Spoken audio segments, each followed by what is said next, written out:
Backward area దానికి 24,000 కోట్లు Bundelkhand package ఇచ్చారు. ఇక్కడ 2,000 కోట్లు ఇచ్చారు కాబట్టి 22,000 కోట్లు ఇవ్వాలని టీఎఫ్ఎఫ్సిలో పెట్టారు.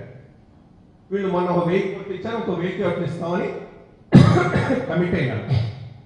ముందు అసలు బుందేల్ఖండ్ ప్యాకేజ్ ఎవడో నాకు కాస్త క్లారిటీ ఇస్తే దీని మీద కాస్త మాట్లాడితే ఏమవుతుందంటే, సడన్ గా మధ్యప్రదేశ్లో ఎన్నికలు ఉన్నాయి, 30,000 కోట్ల బుందేల్ఖండ్ ప్యాకేజ్ అని ప్రకటిస్తారు. ఆఖరికి వచ్చేది 600 కోట్లు 700 కోట్లు ఉండొచ్చు. సో ఇది ప్రకటించిన డబ్బా, వచ్చిన డబ్బా ఎవరికి తెలియదు. సో అది పెట్టేసి మనం 24,000 కోట్లు అని చెప్పారు కాబట్టి 24,000 కోట్లు మనకు కావాలంటున్నారు. ఇది క్వశ్చన్ మార్క్ కింద వదిలేద్దాం. యాక్చువల్లీ యాక్ట్ లో చెప్పనివి 2 అంశాలు ఆ రోజు నేను ఇన్సిస్ట్ చేసి పెట్టించాను జేఎఫ్ఎఫ్సిలో. ఈ 2 చాలా ఇంపార్టెంట్, వీటి కోసం మనం పోట్లాడాలి. యాక్చువల్గా reimbursement of AP to overcome loss on account of anomalies in taxation 3,820 కోట్లు. ఇది చాలా దారుణం. ఇది మాత్రం గవర్నమెంట్ ఆఫ్ ఇండియా నుంచి మెడల్ ఉంచుకొని మనం తెచ్చుకోవాలి. అది యాక్ట్ లో కూడా లేదు, లేకపోయినా కానీ రావాలి. యాక్ట్ ఎంత లోపభూయిష్టంగా తయారు చేశారనే దానికి ఇది ఒక పెద్ద నిదర్శనం. డిఫర్డ్ ట్యాక్స్ అని కొన్ని ఇండస్ట్రీస్ పెట్టినప్పుడు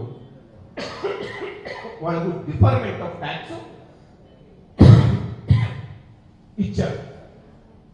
అది as and when it becomes due వాళ్ళ రిజిస్టర్ ఆఫీస్ ఎక్కడ ఉంటే అక్కడ కట్టవచ్చు. సో ఇప్పుడు ఈ డబ్బంతా ఫ్యాక్టరీ గుంటూరులో ఉండొచ్చు, రిజిస్టర్డ్ ఆఫీసు హైదరాబాద్ లో ఉంది కాబట్టి ఈ డబ్బంతా తెలంగాణ గవర్నమెంట్ పోతుంది. లయబిలిటీ ఏదైనా ఉంటే దానికి సంబంధించి డిశ్చార్జ్ చేసేది స్టేట్ గవర్నమెంట్.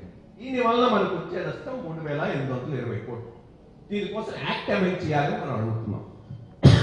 యాక్ట్ అమెండ్మెంట్ అనేది అంత సులభంగా అయ్యేది కాదు. బట్ అమౌంట్ తక్కువ కాబట్టి, జస్టిఫికేషన్ ఉంది కాబట్టి గట్టిగా అడిగితే ఈ అమౌంట్ వచ్చేటటువంటి అవకాశం. ఇంకా విశాఖ చెన్నై కారిడార్ 6,000 కోట్ల అది ఎదురుగా వస్తుంటుంది, వచ్చేసేసి కూడా ఉండొచ్చు ఈ మధ్య అనుకున్న తర్వాత. కాకినాడ పెట్రోలియం కాంప్లెక్స్ 5,000 కోట్లు. Then institution of national importance 10,500 కోట్లు. ఇంతకన్నా దారుణంగా అబద్ధాన్ని ప్రజల్లోకి తీసుకుపోవటానికి చక్కటి నిదర్శనం ఇన్స్టిట్యూషన్ ఆఫ్ నేషనల్ అడ్మినిస్ట్రేషన్.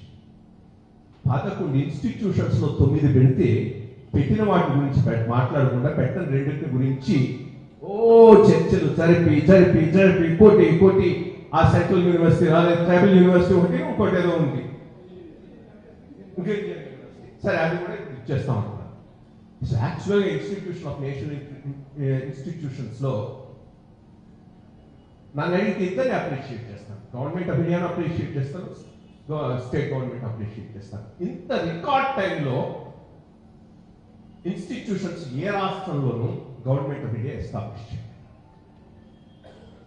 ఎంత దారుణంగా రాష్ట్ర ప్రభుత్వం ఈ విషయంలో ప్రవర్తిస్తున్నది అంటే, because I'm party to that I can tell it. 2014-15లో వాళ్ళ కాళ్ళు పట్టుకున్నాం.